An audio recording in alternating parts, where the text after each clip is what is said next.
Alright, y'all. Welcome back to Bluegrass Bass, and today I'm going to be talking about my opinion on ElaZtech by Z-Man. It's their brand or mix of plastic.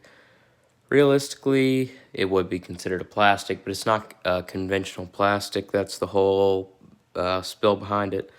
But as you can see, it is incredibly durable, naturally buoyant, non-toxic, and it's listed in French too. It is incredibly durable. I will say that off the bat. It is very durable. I've caught numerous fish on a single Ned rig. These are all TRDs. I love Z-Man for their lures, but the plastic they make them with is even better. Now, I will say this.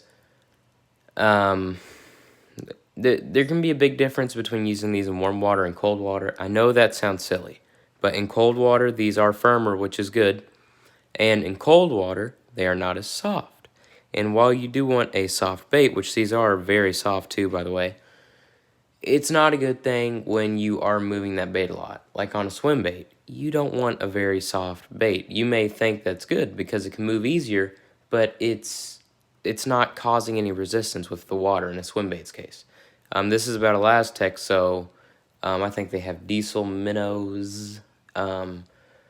It's just, I don't like that ElaZtech in warmer water. It just kind of, I don't know, it flaps all over the place.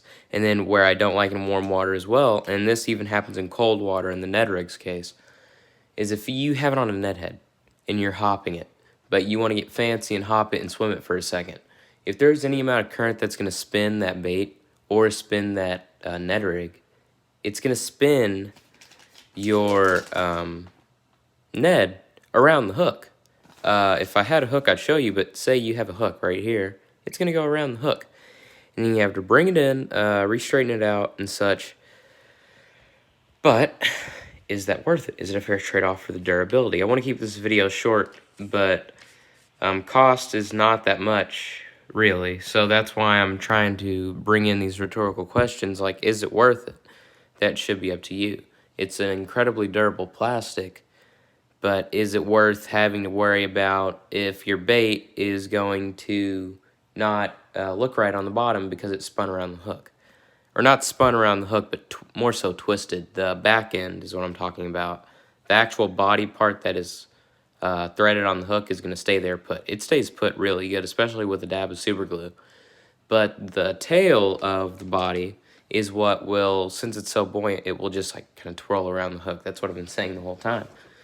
But their swim bait blend may be firmer too, but even then, I would still prefer a conventional blend for a swim bait or for a Cinco.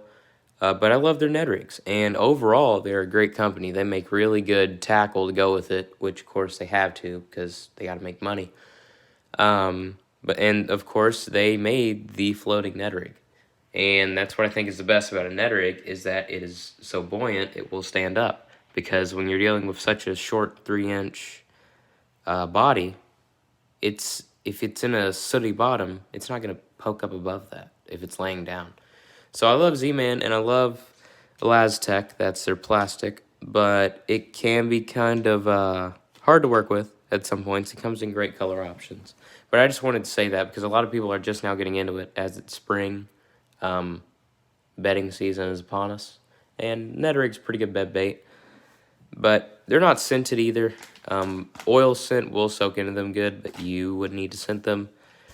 But I'm trying to keep this away from Z-Man and more on the actual ElaZtech they use. So, to recap, I think it's the best out there. I don't think it's perfect, though. It definitely seems to perform best in cold water in terms of the actual plastic itself, not the bait. But it'll do in warm water, but it is more susceptible to twisting around the hook. It does not form easy, but you can't store it with normal plastics, or the softener in those plastics will tear these baits up. There have been stories about them melting when they haven't been preserved right. And I would say they're finicky. They are the Ferrari of fishing baits. But if you take care of them, they are really nice. That's my spill. I tried to keep this short. It's kind of off topic, but I just wanted to make this video because I had free time and it felt like it. So if this video helped you, go buy a pack of Z-Bands, I guess. But drop a like, subscribe. This has been Bluegrass Bass, and God bless y'all. Take it easy.